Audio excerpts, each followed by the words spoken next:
Тротуарда, жолда атаңыз менен басып баратасыз.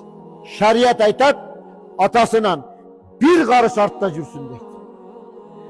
Еш қачан атасынан алдыда атасы менен барабар жүрбесін дейді. Шарият ушул нерсеге жол бербейді. Үчүнчүсү, атаңыз менен сүйлөшкөндө еш қачан акылдуу болсоңуз дагы атаңызга акыл үйрөтүп сүйлөбөң дейт. Ата, ушул ишти кылсам туура болобу деп туруп, акылың жеткен ишти атага тасқа сунуш кылгыла. Атанын даражасы улук болот, урматтуу мусулман бир туугандар.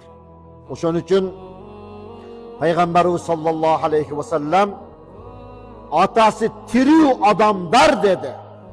Атасынын кызматын кылып, ак батасын ала албагандарга менин наалатым болсун деп бекер наалат айткан.